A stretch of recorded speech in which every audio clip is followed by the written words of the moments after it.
Venho aqui hoje falar sobre tirzepatida, o tratamento da obesidade, o emagrecimento com a medicação tirzepatida, né? Ajudando os pacientes cada vez mais a perderem peso, perderem gordura, né? A melhorarem a diabetes, a pré-diabetes, melhorarem, diminuírem chances de eventos cardiológicos, né? E melhorarem a longevidade, gerar longevidade e até mesmo a performance desses pacientes, né, a nível de atividade física, né, que um paciente ficando mais leve, ele melhora a performance na atividade física, melhora na vida, melhora da autoestima.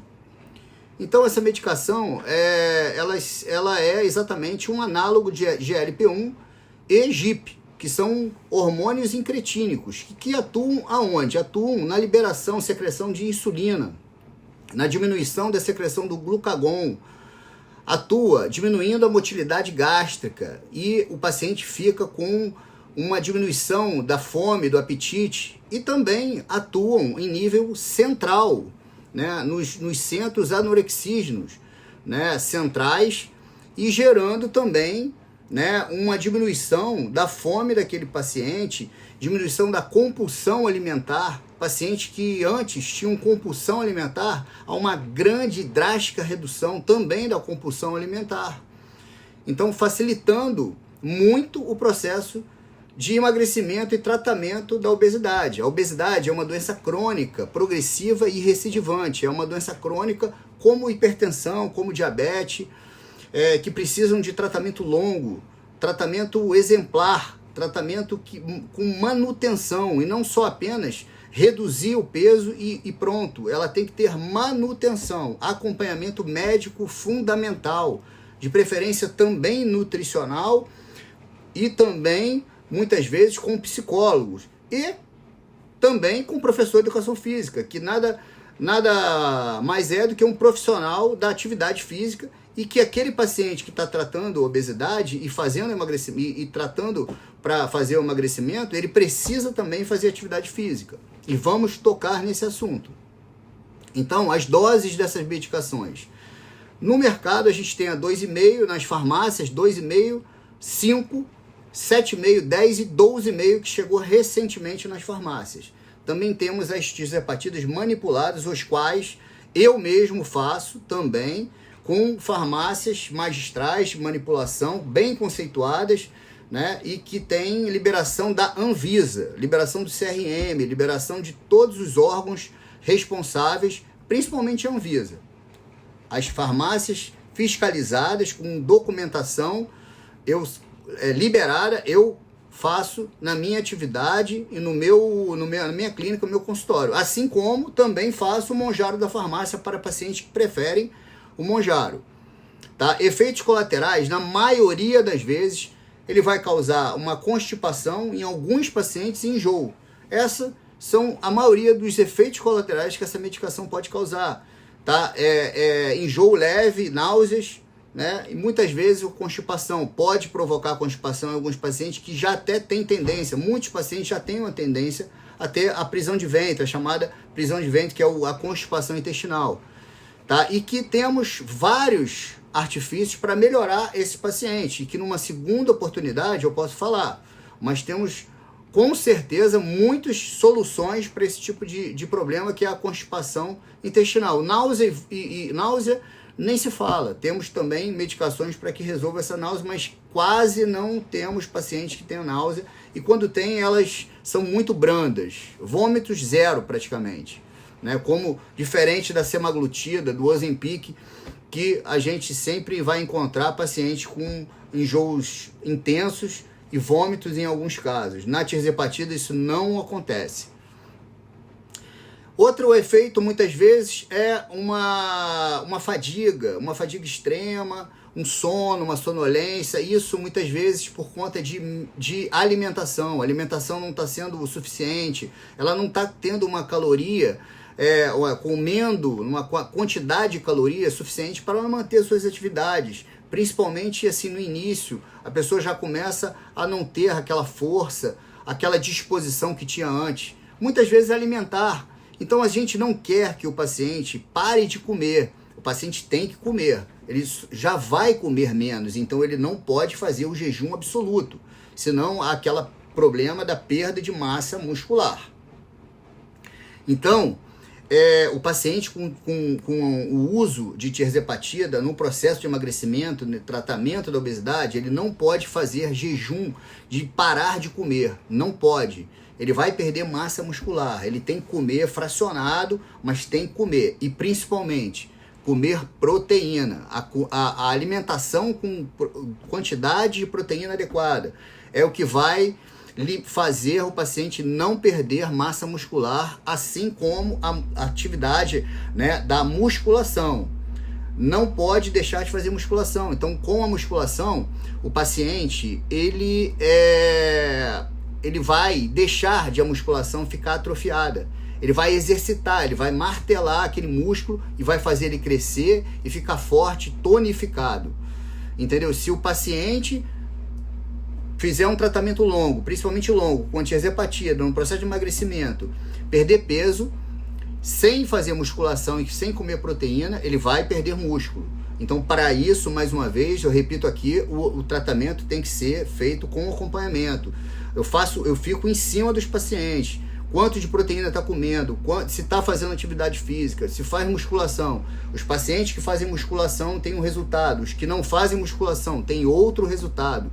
A quantidade de proteína ela é vital no processo de emagrecimento. Tem que comer proteína. E normalmente é de 1,2 a 1,3 gramas, no mínimo, de gramas de proteína por quilo de peso. Na verdade, né, nos estudos mostram que pelo menos 1 grama por quilo de peso já é suficiente.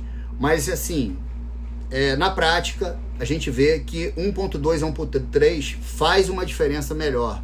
Entendeu? Na manutenção, no anabolismo do músculo e na construção da fibra muscular, no crescimento da fibra muscular, na manutenção daquela fibra muscular.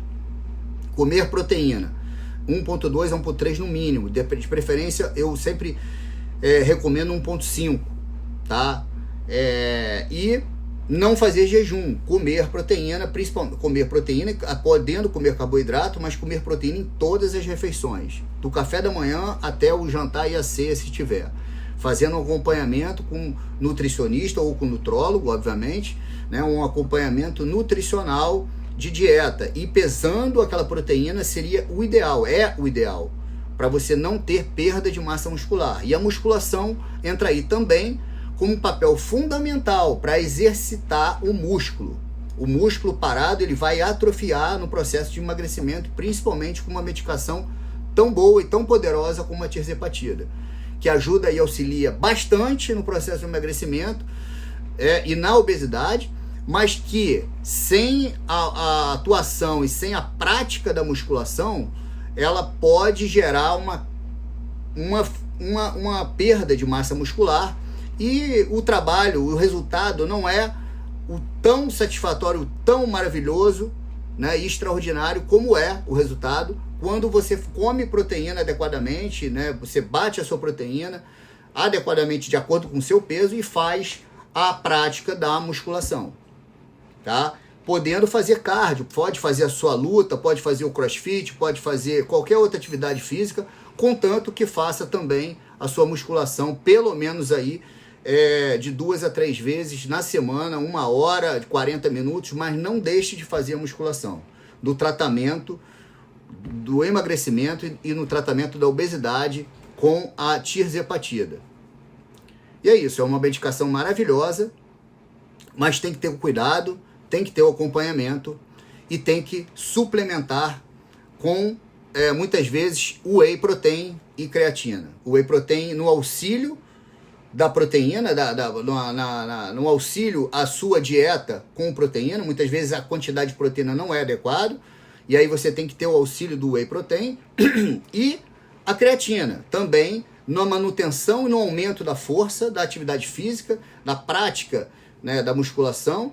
Ela melhora a performance, melhora a força, né, e isso é relatado em diversos estudos, e isso, obviamente, vai te dar uma ajuda muito grande no processo de emagrecimento com a tirzepatida. A creatina e o whey são fundamentais e eu indico para todos os pacientes. Obviamente, não vou alargar muito a conversa sobre eles, e sim em outros vídeos, mas no tratamento do emagrecimento elas são primordiais, assim como a musculação e como você a meta de proteínas, bater a meta de proteínas de cada pessoa.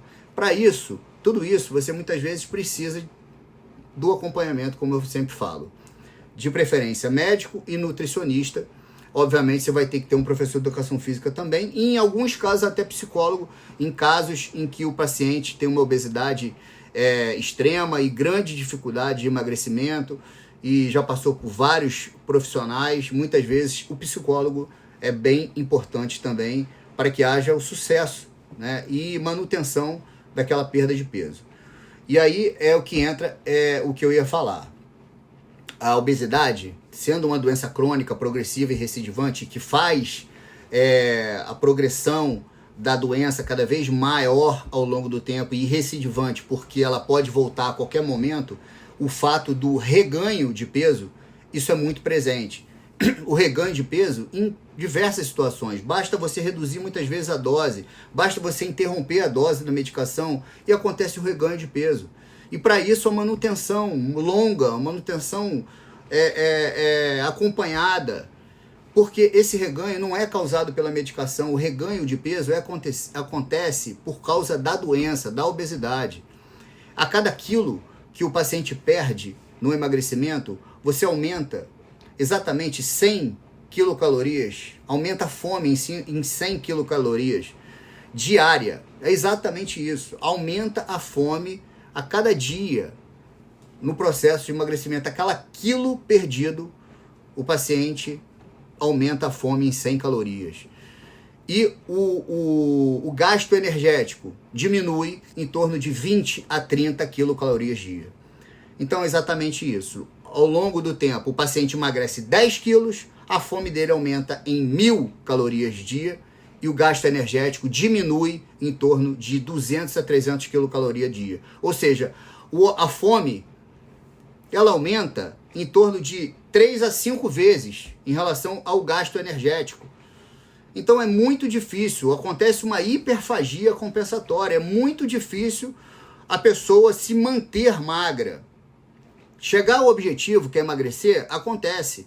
O mais difícil é a manutenção, e por isso que acontece muito reganho de peso após o tratamento com a tirzepatida e com outros análogos de GLP-1, só que a tirzepatida está mais em voga, e aí vão botar na conta da tirzepatida, que o reganho acontece por conta da medicação, acontece um rebote por conta da medicação, e não é verdade.